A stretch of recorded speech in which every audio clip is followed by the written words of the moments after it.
Bhagavate Vasudevaya. Om Namo Bhagavate Vasudevaya.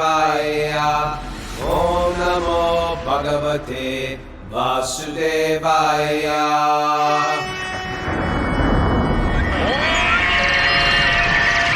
Come on!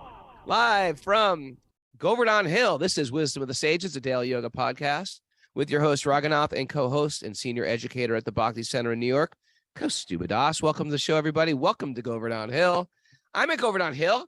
You're in Mayapur. It doesn't get any better than this, Kaustubha. We could have picked, right? It's like you go back and forth and like they're both just too ecstatic to like describe. I know. It's like I'm envious of you. You're envious of me. Then I'm happy being here. Then you're happy being there. You just came from bathing in the Ganga. I was in some lost forage with Krishna Murari Goswami that no one's ever been to. Me and Mara and Lenny and Kelly, the Bright Light, Kelly Skinner came back from this incredible day trip today.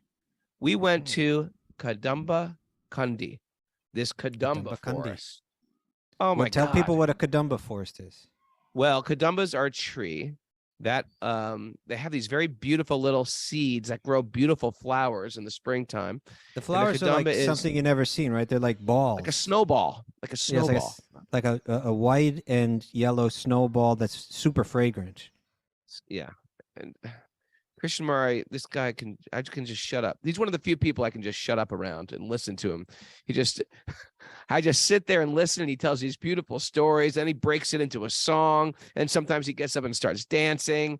And tonight he's taking us to Nandagram, where they're celebrating 40 days of Holi, and it's a special. They sing all these special songs to Krishna and Balaram, the Krishna and Balaram deities there. It's not the ISKCON Krishna Balaram temple. It is the original Nandagram deities. Oh yeah. And well, they'll have singing and dancing and party. And he says you have to dance. You can't help yourself. Everybody has to dance there. And I was just thinking, what a beautiful way for these people to grow up in this village. And the first day of Holi, they put out a flag, and it represents like a war flag. They're going to war. And and then the Barshana also puts up a war flag like this. And it becomes this incredible competition. Loving war. Between a love war. Yes. Anyway. That's a whole nother episode. Well, I was thinking the same thing here. Like walking around Mayapur, I'm thinking, what more beautiful place to grow up than that? You can't hear, but all the kids are playing. These kids are so beautiful. It's like, did you just come from the spiritual world? Where do you come from? It's like they're all just like so sweet and beautiful and run around. Yeah, they're flying around from higher planets, landing here, Yeah. And we're here with Krishna Shaitya Maharaj and a bunch of his students. Soul. Yeah, and Braja Bihari's here, and we have a whole beautiful live group here today, and we're at this beautiful retreat center that Burijan Prabhu and Satyanandana Swami have created, I'm sure with lots of help from lots of other people as well, but they've inspired it, and it's right at this beautiful section of Govardhan Hill. Where we should do Wisdom of the Sages retreats there, Bring everyone can come. There's a special place. And then tonight we're going to this holy thing, and tomorrow we're going around Govardhan Hill early in the morning. Then we're going to check out this other cool permaculture place that Bhaktivedanta Swami's building. Oh. And then we're getting in a taxi cab and going back to upstate New York. All right. What a trip. 7 weeks in India. And I got a few more. I know you got a few more. Yeah. How's everything going to Mayapur? Are you missing anything? There's so much I could say. There's so much happening here. Yeah. But I'll mention just a couple things real briefly.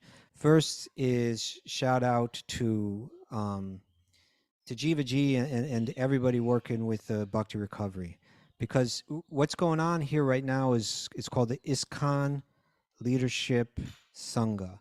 So there's something like 1,500 devotees here, 1,500 people that are attending. There's a whole variety of different kind of presentations. And so Jiva with her team, and Anya, do you know Anya? Anya, Mayapur, and some others are joining her and making presentations. And I sat in on it yesterday. I popped my head in there today. and it's a beautiful thing to see. Like, here's a lineup of 3, 4, 5 women saying, hey, we've been through addiction, we've done all, we've fallen down into, very dark places in our lives, but through the power of Bhakti and through the power of the 12 steps, we've recovered, and we want to help people do that. The honesty, the vulnerability, the clarity, the knowledge that they carry with them. They know what they're doing. They've gone through this, and they have a very clear idea about what it takes to come back from that. And Raghunath, and their discussion of that, and this is something that most of our listeners may not be so familiar with, all of like the theological implications of who Sri Chaitanya is, right? We're in Mayapur, which is the birthplace of Sri Chaitanya, which in our lineage we accept that that's Krishna, come himself, but come in the special mood of mercy, where it doesn't matter how fallen one is, right? That there's no disqualification for how dark our lives may have become. The only disqualification is the hypocrisy, right? And it's that mood of Sri Chaitanya is so consistent with the whole 12-step idea that it feels like there's a tremendous power in the presentations that they're making, and people are really catching on to how important this is. Really saying, hey, we have communities. In every community, there's going to be people struggling with these things, and particularly in a quote unquote religious or spiritual community, people may feel the need to cover that, hide that. Sure. And then there's a certain hollowness to our spiritual communies. Yeah, and it becomes duplicitous, and you can't actually extend your hands out, and you can't make advancement because Exactly. because you have to, as we said in the old days, front. You have to put on a persona. That's right. And yeah, which is actually so inharmonious with Sri Chaitanya's mood, right? It's like, sure, if I'm falling, let me just come right out and say it, and beg for the mercy and be transformed. So they're really they're young devotees relatively, or at least like new devotees in a certain way, and they're bringing something to this spiritual movement that's really valuable, and people appreciating it. All levels of people appreciating it. So they're doing a great job. Well, like we said, and we were traveling with Jiva G she was with us for 6 of the 7 weeks we've been here. Is even people who are seasoned devotees of Krishna encourage where you're at and where your struggles are. And so I think what it's going to do is it's going to open up some fresh air and some bright light and some, locked closets. And people are catching on to that. Yeah. And in that like humble, vulnerable state, there can be some genuine authenticity and honesty, and people can make rapid advancement. I think it's a huge asset for the Bhakti culture. And Raghunath, I understand this. Go. I was going to say, it's impressive to see these ladies sitting there, sitting there at the front of the room, speaking to this. And in the room, you have, say 12, Indian brahmacharis just listening, taking notes. You got Right. a sannyasi or two in there. Wow. Very senior people. It's full of Indian ladies. A lot of these topics they would never ever openly discuss before. But it's like everybody's mature enough, to kind of like hear it and gain from it and learn from it, and knowing that there are people that they know that need this opportunity, that need this kind of help. It's beautiful. There's something powerful, especially when Jiva or people with this who had this like 25 years of recovery, that when they can speak and they open a door to vulnerability because they're sharing, here's where I went, this is how far I was down. You think you've been in the gutter, I've been deeper. And then when they tell their very honest story, it gives you first, it's a lifeline. It gives you, okay, I get it. We can be vulnerable now. We're playing the vulnerable game. We can be honest now. We don't have to have any secrets anymore. And it allows for a very just a beautiful flow of honesty amongst the Vaishnavas, which was what we need, to make advancement. And I get it. it's sort of like sometimes I'm hanging around with the Krishna Murari Goswamis of the world and the Braj Biharis and the Krishna Kshetra Maharajas, and it's just like, why am I so broken? Why am I like a cracked egg, a flat tire? Why, I feel so. And then, but you realize, and it's enough sometimes. Who was it? We were just seeing somebody dance. Oh, Maya Pareshwari. We were doing this kirtan then at the Govardhan Village, and then Maya Pareshwari, she's 20 years old, and she's, beautiful cartels, beautiful kirtan, and all of a sudden she busts out doing Bharatanatyam and blows everybody's mind, and all the ladies are there. And here's how healthy people react. Wow, that's wonderful. What a lot of work she put into that. Here's how I react. What have I done with my life? Why don't I know anything? Why did I waste my entire life? Instead of appreciating her, it turns into a self-loathing. So it's one of these things. It's like, I get it when you hear there's hope for the dented cans of the world, for the cracked eggs, for the flat tires. There's hope. And that's the beauty about this whole Lord Chaitanya thing. You're in the land. You're in Odayar Dham. It's the land of mercy. The highest comes to the lowest. It's amazing. My claim is first, right? I'm the most fallen.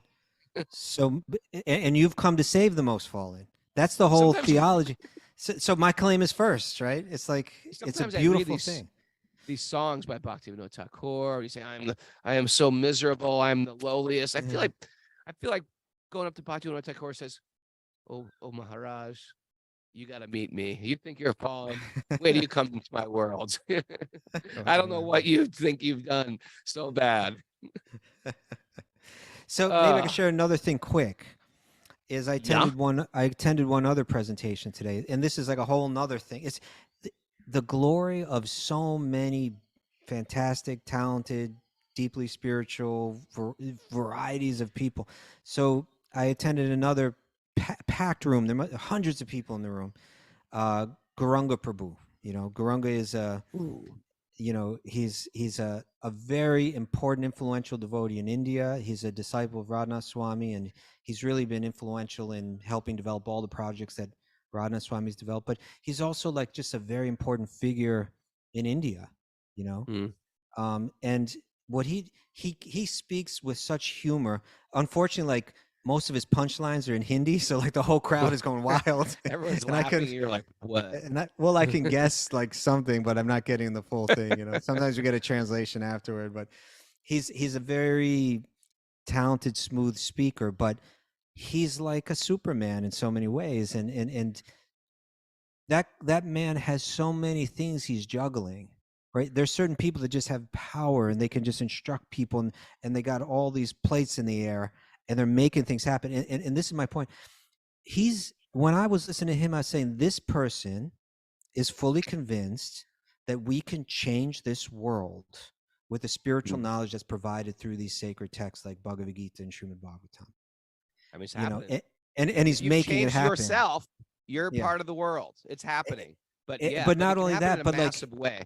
He's developing systems and connections. So like he was describing how in the academic world of India, both, in the university level as well as within the earlier forms of education, that any hint of being, Bhagavad Gita and all, they just kind of ran it all out of the educational system.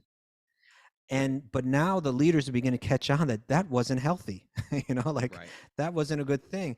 And they're turning to people like, say, in ISKCON to say, like, you people really have it together, and then he said, how many of you are engineers? And like practically every hand in the room, hundreds of hands went up.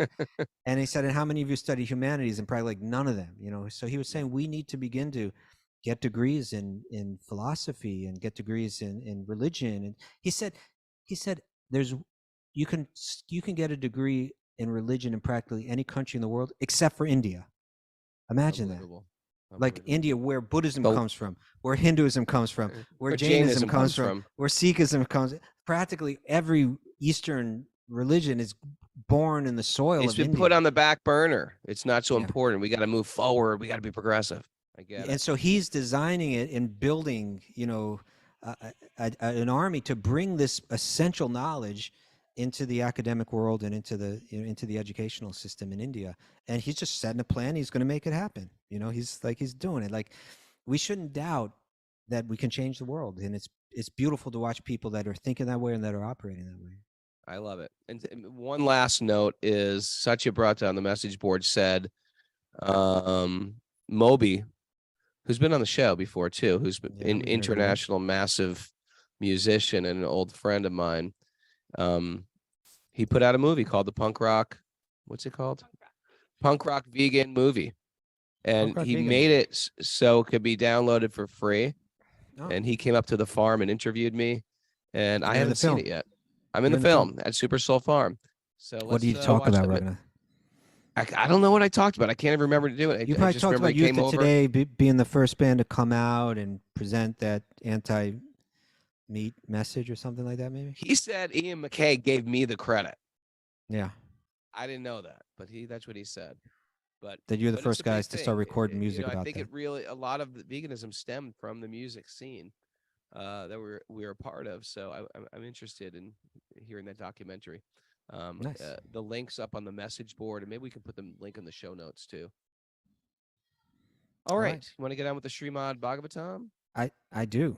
It's been a while. I know. Let's bring it back. Let's get into it. Narayanam namaskritya naram chaiva narottamam devim saraswatim vyasam tato jayam mudirayat. Before we start in the Srimad Bhagavatam, which is our very means of conquest, one should offer respectful obeisances to the Supreme Lord Narayan. Unto Narayan Rishi, the supermost human being, unto Mother Saraswati, the goddess of learning, and to Srila Vyasadeva, the author. Nasta prayeshva badreshu nityam bhagavat sevaya bhagavati uttama shloke bhaktir bhavati naishtiki.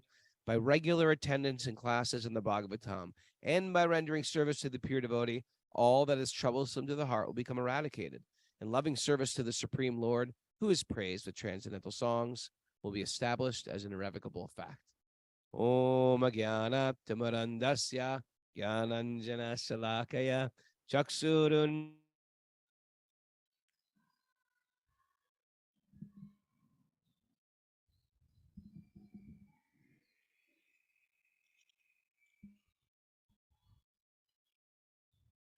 People, let me know. Did Raghunath freeze up? Did you freeze or did I freeze? I don't know. Okay. Just said my internet's unstable. Raghu froze. You froze, Raghu.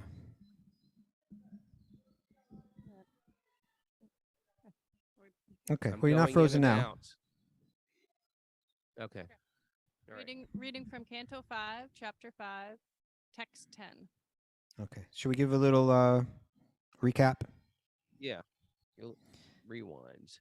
Okay. So we are hearing a discourse. It is, as you mentioned, you kind of put it in an interesting framework the other day, Raghunath, where you said it's kind of like sometimes parents write a note for their children, like, after I die, here's the things that are important in life. Read these, think about this. He wasn't about to die, but he was about to walk away, right? He had been a king. He had been an important, powerful leader. And he is about to kind of walk away from his position, but even walk away from his family in the pursuit of deep spiritual experience. He's going to wander off and live a life of austerities as an ascetic, right? As an ascetic spiritual aspirant, in a sense, although he is Lord Vishnu himself, but he's showing that path. He's showing that path. And so he's speaking to all of his sons, and he's delivering a message that has to do with, it's a Bhakti message. He's teaching Bhakti, but he's teaching it, you can call it, sometimes it's called Jnana Mishra Bhakti. It's pursuing spiritual life with devotion, but blended with a strong sense of renunciation, right? Walking away from home, walking away from family. Bhakti doesn't necessarily require all that, but he's teaching Bhakti in that form, right? In this section. So now in the text 10 through 13, they kind of translated them all together. And I thought maybe we could read, this is actually from the purport. It's just a short thing, but Prabhupada kind of gives a context to these verses that we're about to read. So why don't I just read this quick? Prabhupada says, in these 4 verses, which means verses 10 through 13, Rishabhadeva, the king and Vishnu avatar that's about to walk away, tells his sons how they can be freed from the false identification arising from false ego and material conditioned life. Right? We're all stuck on some level with false. I am this body. I'm a man. I'm a woman. I'm black. I'm white. I'm young. I'm old. I'm worthy. I'm unworthy. Whatever. He's saying we can become free from that. And he's trying to give a path how to do that. He says, Prabhupada continued, one gradually becomes liberated by practicing as mentioned in these verses. All these prescribed methods enable one to give up the material body. It's called, the term used here is lingam vyapohet, to give up the material body and to be situated in one's original spiritual body, right? If you want to give up this cheap imitation of a spiritual form and enter into your true eternal spiritual form, this is how you do it. Vishwanath Chakravarti Thakur, he phrased it this way. He said, these verses explain how one can destroy the subtle body with jnana mishra bhakti, with bhakti mixed with a strong sense of renunciation. It's like you go to Disneyland and you got somebody dressed up as Mickey Mouse, somebody dressed up as Minnie Mouse, Donald Duck.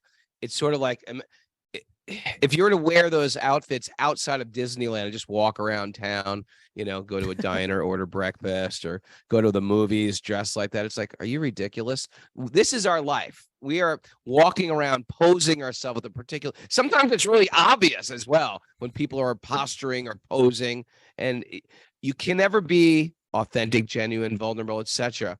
when you're presenting yourself as something that you're not. So yeah, this is to shed that outer costume that we wear around. Yeah. Text Hey, 10. just one quick thing. I'm just wondering if you might be blown, if your volume is set right. Just give it a quick check. I think it might be blowing up a little bit.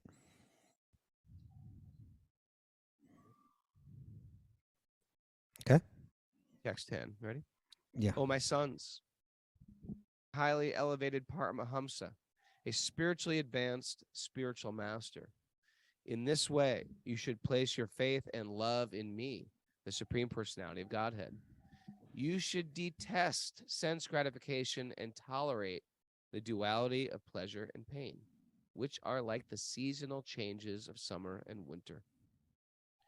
Try to realize that the miserable condition of living entities who are try to realize the miserable condition of living entities who are miserable even in the higher planetary systems.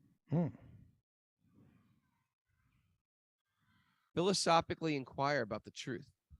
Then undergo all kinds of austerities and penances for the sake of bhakti, devotional service. Give up the endeavor for sense enjoyment and engage in the service of the Lord. Listen to discussions about the Supreme Personality of Godhead and always associate with devotees. So let's just share something quick before we continue. Because you could take this stuff, it could sound a little fanatical at first, but right? Well, my point is this.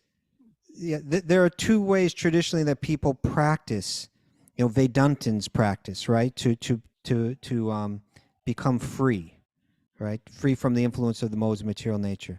Now, the Jnana yogis, they walk away from the world. They kind of turn their back on it, kind of spit on the idea of enjoying my senses and the false identification, and they walk away from family, they walk away from home, they walk away from all forms of comfort. Whereas the bhakti yogis, they realize that's not necessary, actually. If I give my heart, my mind and my heart entirely to beautiful Krishna, to the form of the Supreme, which is so attractive and captivating, that I lose interest in all the other stuff anyway, then it's not necessary to leave home and to leave family, et cetera, et cetera. But in these verses, Rishabdev is kind of giving a blend. He's saying, yes, but the practices of the bhakti yogis are hearing about Krishna, chanting his names, etc. He's saying, do all those things, serve great people, hear from pure devotees, hear about Krishna's pastimes, chant, his names, but also walk away from the world and do so it's a unique blend. We don't necessarily have to do all that part as bhakti yogis, but he's teaching that, and we can hear more about it as we go. Here's one way I would explain like these heavy lines, like you should detest sense gratification. And it's sort of like if I've done like fasting, long periods of fasting on water or on juice or something like that. And there gets to a point where you don't miss food whatsoever. And even the eye and your body is like operating very smoothly, and you have lots of energy, and you're looking radiant, and you lost extra weight, and you're feeling so sort of high from it. And then one of your silly friends comes up and goes, "Hey, Raghu, you want some pizza?" Like that. You ever have people like that do that when you're trying to like you're trying to like cleanse and they're trying to be a jerk to you? So it's one of those things, but you're like, no, I don't. I don't want your pizza right now. I feel so good. The only thing appetizing might be a slice of carrot, a slice of a cucumber, So it's sort of like, because once you eat that pizza, you're back in the world of, oh, this is delicious. Oh, what have I done? I overate. But when you're fasting, you're just like flying high and floating around. So I get the idea of detesting sense gratification just from that simple analogy, because you develop such a peace without putting anything in. It's just like an internal peace that you get. Yeah, It happens, of course, with all the senses, commonly, I would say commonly, people that are new, and when I say new, this may even be like a full lifetime or two, Right. But in one sense, like people that are new to spirituality, their renunciation may manifest in a way that embodies some sort of animosity. Even animosity to other people. Like, why aren't these people like fools? Why are they living this way? Or even animosity towards oneself. Um, a kind of self-disgust with their own weaknesses or something like that. That's not like uncommon. It's hopefully it's something that someone can pass through, but there's a more mature kind of thing that I think you could even call detesting. Like there's a more mature type of spirituality where you can look clearly at one's own lower nature, not one's entire nature, not one's even real nature, right? But what we call one's lower nature, which means I can look at my own past behavior and feel a sense of self-disgust that's actually healthy, not harmful. Even going back to recovery, right? Like someone coming through recovery might say, look at where I've been. I detest, I will not live like that. And, when it becomes a healthy thing, I will not live like that anymore. That's a healthy kind of, you could say, we might not use that word detest. That might be confusing, but I think that's what it's speaking about here, when it uses a heavy word like that. Okay. I stopped at a certain point. Give up the endeavor. Yeah. To For sense associate. right. Oh no, chant about and glorify. Yeah. There were some other heavy ones. Give up the endeavor for sense enjoyment, engage in service of the Lord, listen to discussions about the Supreme Personality of Godhead, and always with devotees. Chant about and glorify the Supreme Lord, and look upon everyone equally on the spiritual platform. Again and again, this is mentioned. Easy, right? Yeah. Yeah, sounds easy, not so easy. It's easy when people like you and people are like you, but not when people are different than you and people don't like you. Right? When there's people that don't like you and they don't agree with you and they don't stroke your ego, it's very difficult for you to like them, or people have hurt you, right? Or if we have some anger or issue or resentment towards people, because that's what we're talking about here. Right now, it sounds like, yeah, I can like everybody. I can treat everybody equally. That's a tall order. It's a very, very tall order. It is. Give up enmity and subdue anger and lamentation. Give up enmity. Right? Give up all your hostility towards others, right? Yeah. Give it up. Abandon identifying the self with the body and the home. The self with the body and the home. Yep. And practice reading the revealed scriptures. That's what we're doing now. Live in a secluded place. and practice the process by which you can completely control your life, air, mind, and senses. So I would say, like, live in a secluded place. That may not necessarily mean you have to live out in the sticks, but it could be. Well, again, he's teaching nice to this Gyanami reflect. Bhakti here, right? Right. So he's blending that into it. Whereas a pure bhakti yogi might live secluded in another sense, right? Right. Like, well, you sort of create a bubble around you, and you be very careful. We were saying that the other day, that we've arranged our lives in such a way that all the people that I'm talking to on the phone all day are devotees, or they're people interested in spiritual life. They're either my teachers, my students, my friends. And so in that sense, there's an isolation from dealing with crazy stuff that's going on in the material world, even in the way we talk and what we're talking about, the subjects of what we're talking about, our concept of recreation or vacation or family life, etc. We've created a sort of a little bubble.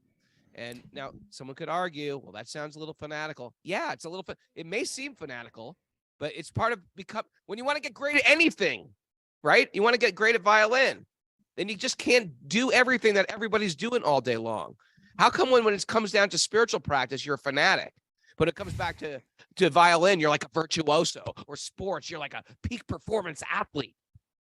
But once you do it with God, you're like some weirdo. yeah. Yes. Guys. Okay.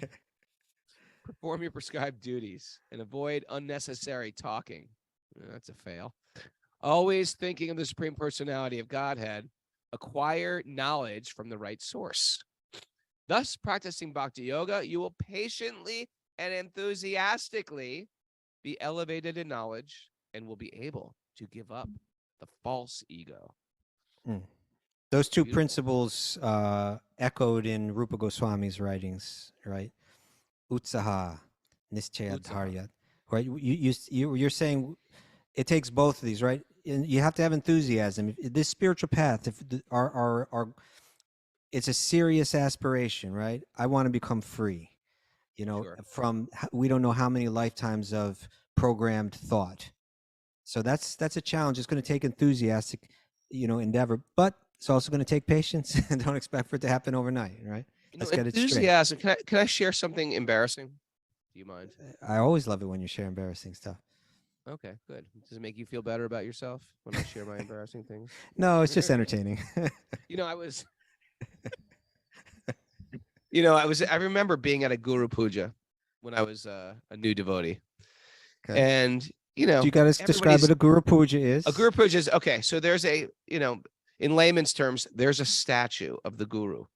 In our case, was Srila Prabhupada, our Param Guru. It's a focus of meditation. Let's put it that way. It's a focus of meditation. Yes. And looks just like Prabhupada. And every morning we go around and we offer incense. If you live in the ashram, you offer incense and you sing a very beautiful song in this, old Bengali. It was beautiful lyrics. Poetry. And everybody's dancing around. And, I've been a devotee for maybe a month at this point. And then I started thinking, I was like, what am I doing? Why am I enthusiastically dancing around a statue? Like, why is everybody, and this is happening in the middle of the whole You're having a little crisis, right? I'm having a crisis of faith here. I was like, what are we doing? What are all you people doing here? Like, don't you see what you're doing? You're just creating some enthusiasm and working yourself up into a frenzy. And so all my doubts started sort of overcoming me. And I just everyone's dancing and I'm like standing still with this question mark on my face. Okay. And all the demons are coming out. And it wasn't demons per se. It was just like questioning. Why are we manufacturing enthusiasm? And then all of a sudden I had to think the whole thing through. Well, okay. This was all going on in the midst of one song. Then I started thinking, well, what should we be enthusiastic for? Like, what are people enthusiastic for in the material world? For football, Argentina won, Messi, right? That's how we get worked up. We get worked up for guys kicking a ball back and forth. What else we get enthusiastic for? Food, food. What else do we get enthusiastic for? Come on, Mara, give some feedback. Some people are foodies. Foodies. Mara's a foodie. Right, we get enthusiastic for travel. Oh, we're gonna do this. And what is travel anyway? Is it actual enjoyment? Oftentimes it's like it's a hope to enjoy. We're gonna do this. We're gonna go there. It's gonna be great, but it's never here, right? Cars, motorcycles, trucks, perhaps. Thank you.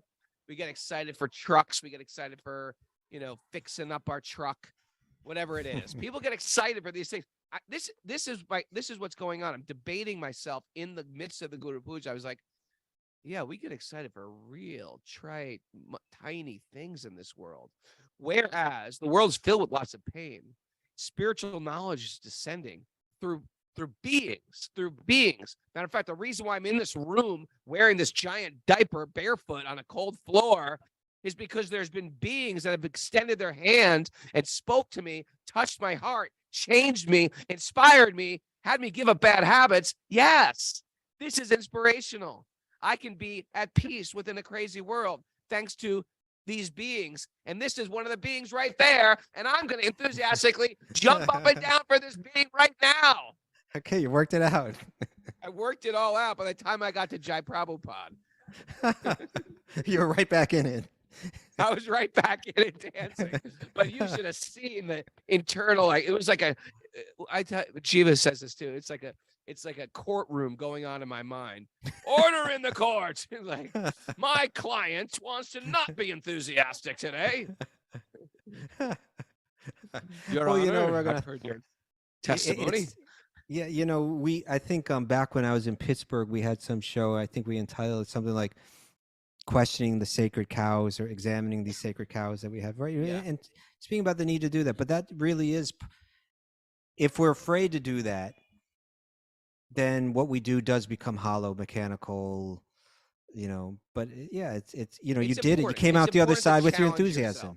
Yeah, you came out the other side with enthusiasm, right? Yeah. And so enthusiasm is important. It's a big thing in material life to have anything successful. Your material life. If you want a good relationship, if you want to be good in the workplace, enthusiasm is a necessary thing. But we need thoughtful enthusiasm in Bhakti to make advancement. We got to be really thoughtful why we're enthusiastic. Okay, I see what you're saying. Then dial it in. Yeah, sure. Enthusiasm in the material world can help you in material ways. Enthusiasm in Bhakti is a necessity. And patience. Right, and patience. And enthusiasm is also indicative, meaning if I see that you're so enthusiastic, I'm just coming to Vrindavan to associate with enthusiastic people. When you get around enthusiastic people, it touches your heart. It does that in the material world too. If you get around someone who likes the New York Yankees, then you're like, oh, maybe I should check out the Yankees. Because they're so excited, or they're into a band or some type of music, and you should listen to this. But the same thing happens when you're enthusiastic, and which comes from deeply thinking about this stuff. You become enthusiastic, and it spreads to people. And sometimes you as if, even if you're not enthusiastic, and that's as if. And then you never know who's next to you in a kirtan. There could be a guy who's just like suicidal, depressed, angry, and your smile and your enthusiasm could change their whole day. Your smile can change mine. You can turn the Raghunath. world on with your smile. I'm Raghunath for enthusiasm. You can turn the world on with your smile, Raghunath. I know the quote. I know where you're coming at. Mary Tyler Moore Show. Thank you. Okay. Did we finish those verses? Yes. All right. Shall we read text 14? 14? As I have advised you, my dear sons, you should act accordingly. Be very careful. By these means, you will be freed from the ignorance of the desire for fruitive activity, and the knot of bondage in the heart will be completely severed. That's the knot that ties us to the material body, the knot of bondage in the heart. We were talking about that previously. He called that the Hridaya Granta, right? Hridaya Grunti, the knot within the heart. That's a really important. Yeah, finish this verse, but this is important. We got to talk about this. Talk about my knot? Not your knot, everybody's knot. For They're saying further your mic advancement. is kind of low now, Raghunath. I don't know if What? you're shaking it around a lot. I didn't know if it was a bad connection or what's going on. I'm yelling a lot. For further advancement, you should also give up the means. That is, you should not become attached to the process of liberation itself. That's interesting. So a couple interesting things here, right? A Tell couple me. interesting things. Well, first let's read this. This is a bit from the Prabhupada's commentary. He writes, the idea is to enter into the para bhakti, like the higher, purer form of bhakti, right? The transcendental devotional service of the Supreme Lord. To attain this, one must analyze one's own existence. That's the jnanic kind of part, right? But when one is actually engaged in devotional service, when you're actually engaging in service and you're feeling a sense of love and attraction for that object of devotion, he says, but when one is actually engaged in devotional service, they should not bother seeking out knowledge.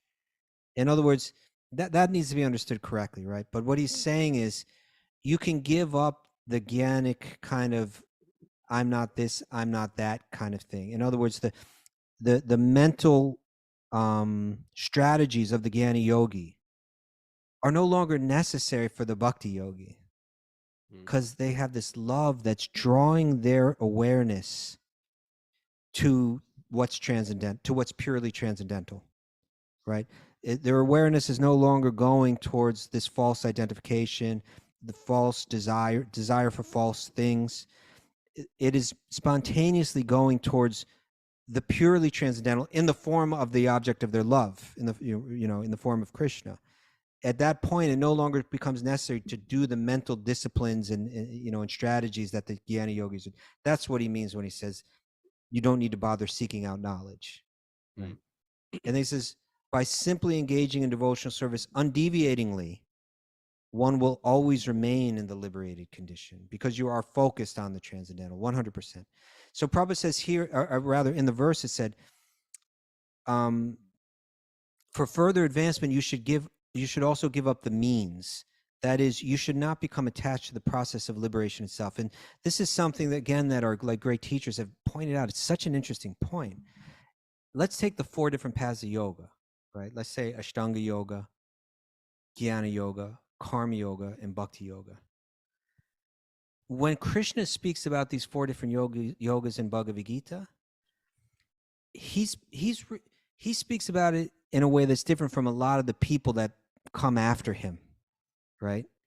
He validates all these different forms of yoga, but when Krishna presents him in Bhagavad Gita, he's presenting the other 3 as paths that find their culmination in devotion or ultimately in bhakti or in love, right? So in other words, to do Ashtanga yoga, it means sitting postures, right? To do Ashtanga yoga means breath control. It means different practices of mental withdrawing the senses, and then practices of concentration, and so on. These are means to an end, right? These are a means to achieve a state of very deep concentration in a state of trance called samadhi, wherein you experience the true nature of the self, and all of your programming and false identification and so on becomes revealed as false so clearly to you that you entirely let go of them, right? So the means got you to that point. Once you're at that point, you don't have to do the breath control anymore. You don't have to do the postures anymore. The means led you to a particular goal. But with bhakti yoga, what our great teachers are saying is the means and the end are the same. It's the most holistic path, because what you do in the practice of bhakti, what do? You chant Krishna's names, right? You serve the devotees. You serve the devotee. You hear Krishna's pastimes, et cetera, et cetera. That's what you do in the practice. And as your practice matures, and as you reach, and as that practice takes you to the goal, in the goal you're doing the exact same thing. When we read about the gopis, what are they doing? They're chanting Krishna's names, right? When we read about Mother Yashoda, who's in her perfected spiritual form eternally, what is she doing? She's chanting Krishna's names. She's talking with the other ladies about Krishna's pastime. It's the same thing, Mm. right? It's when you think about that deeply, then it reveals something very special about the path of bhakti. It's entirely holistic, and you can enter it right from the beginning. Yeah. The stupa. Being in Yes. Vrindavan yesterday, so many pilgrims were here. It was like a bhakti tsunami is happening right in front of our eyes. It's wonderful, huh? unbelievable. It's unbelievable. It was so exciting. I mean, You know, it's almost like it gets a little overwhelming, but I have to like take a step back. And I was like, you know what? It's a little overwhelming. It's actually very exciting. So many people. And I tell you, in India, they're so sweet too. It's like, who goes to like, it's Sunday. So everyone's like, oh, be careful in Delhi and Sunday. It's going to be crowded. I'm like, we're complaining about that. We're complaining that it's crowded. This is what people are doing with their families on Sunday. This is incredible. I'm complaining because there's a traffic jam. This is like the best thing ever we could ask for. People are leaving on a Sunday. They're not sitting home, drinking beers, watching football. They're coming to Vrindavan with their families. How wonderful is that? They're doing that here too in Mayapur, right? Like after the show that we did a show on Saturday. That's the one you were here for Saturday, right? And then after that, I went out, and it was Catherine A. and I, handstand queen, right? Yeah. And the place was packed with so many visitors, coming in from Calcutta and other places in Bengal. They're all coming, and they had the elephant procession. Oh. So powerful, right? These beautiful, really well kept. Our elephants here in the Mayapur temple are amongst they receive awards for best care for elephants in India. We need an elephant. Raghunath, I don't think you need an elephant. One of the smaller ones. But they grow, Raghunath. They grow. They don't stay small. And we went up. We were just, there's such a mood of enthusiasm and excitement, but centered in the right place where it creates a total harmony amongst all the people, right? It's not like we're rooting for Argentina and you're rooting for whatever, everyone's enthusiastic with Krishna in the center. Krishna's placed on top of the elephant. The elephant's going around, right? And we ran, we actually just caught the end of it. We ran through the temple. We're meeting cool devotees at every step. I was trying to get her to a place where we could view the elephants from above in the Lotus building. But we kept running into beautiful devotees on the way that kept like holding us up, and it was really crowded and everything. And then we finally got to the end, and it was kind of dumb, but the elephants walked right past us, and they were just beautiful beings, great souls. And then you know where we went? We went to the roof. We went to the roof of the current temple, which is between the Lotus building and the Conch building, which is where a lot of my early years as a brahmachari spent there, serving my guru, running back and forth between these buildings, carrying messages, and stuff like that. And on nights just like that, because it was nighttime now, and on nights, it made me think of all the Gaur Purnimas, all, these festivals we would come for it every year, and it would culminate in the birthday of Sri Chaitanya, and you fast until the moon rises. And then you serve out a beautiful feast. And I served out so many of those feasts, and I was just sharing with Catherine, just my different experiences. And she was sharing her experiences and her desires and her spiritual aspirations with me, and these places are so special. They just bring it out of you, They're potent. And it's the people really that are there too. Presently that make them very potent as well. It sure is. These great souls that I'm surrounding myself with right now. Yeah. All right, Mayor, do we have any takeaways? Or are you getting lazy on the takeaways again? What's going on? Getting lazy with that, Mayor? Got takeaways. Okay, what you got? I got takeaways. You got some takeaways. We should mention that there's no show the next 2 days because Rob. No show the next 2 days, people. Sorry about that. Because they're traveling, and I got stuff I got to do too. Okay. Because Stuba's got stuff too. I got to do a presentation. They asked me to do a presentation about wisdom of the sages, Raghunath. Oh, thanks for telling me. What? You want to come? No, I tell you, I got tied into. I didn't want to do it. I knew that there was some little talk about us maybe taking part in some kind of presentation. And I was like, that's not what I'm coming here for. And I don't like to get up on a soapbox and say, hey, everybody should be doing what we're doing. But the first day I'm here, the first morning, I'm standing right. Raghunath, I tell you, I'm standing right in Radha Madhava and the Astasakis. It's Radha Krishna and the 8 gopis, Radharani's best friends. This temple, they're massive. They're like huge, right? And they're so beautiful. That's the temple here, right? And I'm standing with my friend Tara right in front of them, staring at them with a feeling of just being overwhelmed with their beauty, and particularly the form of Radha. It's so powerful. It's like radiating vitality, like devotional vitality. It's like you realize I could just stare at this form, and it can transform my mind and heart. And then I get a little tug on my arm, and it's Gauranga Prabhu, who I was talking about earlier in the show. Someone I have such respect for. And he shares a few nice words with me. And as I'm about to walk away, I say kind of I don't want to say like I said it entirely like as a form of etiquette or like as a symbolic. I'm sorry? Formality? Yeah, almost like a formality. No, I meant what I said, but at the same but I didn't think he was going to come back with an answer. I said, Prabhu, if there's anything I can do to serve you, let me know. And I'm assuming that he's not going to say anything. Right. But he says, I got some stuff for you. But he said, no, but he said, do a presentation for this, for about wisdom of the sages for this big thing that they got going on. And there I am. I just asked him, and he just immediately told me, and I'm standing right in front of Radha and Krishna. What am I going to do? So okay, I'll do it. So I have to do that on Wednesday, at the same time as this show. All right, Mara, what's up? What can we remember from the show? What's our takeaways? Takeaways. Hypocrisy is the only disqualification. Good one. I like that. Good one. There's a power of honesty and vulnerability. Mara's like on point today. I thought she was spacing out. I thought she was text message. I thought she was text messaging people. Taking notes. There's hope for the dented cans and flat tires of the world. You like that new one? Flat tires, dented cans, broken eggs. Flat tires. Okay. You patch them up. You pump them right back up. We're walking around in Mickey Mouse costumes.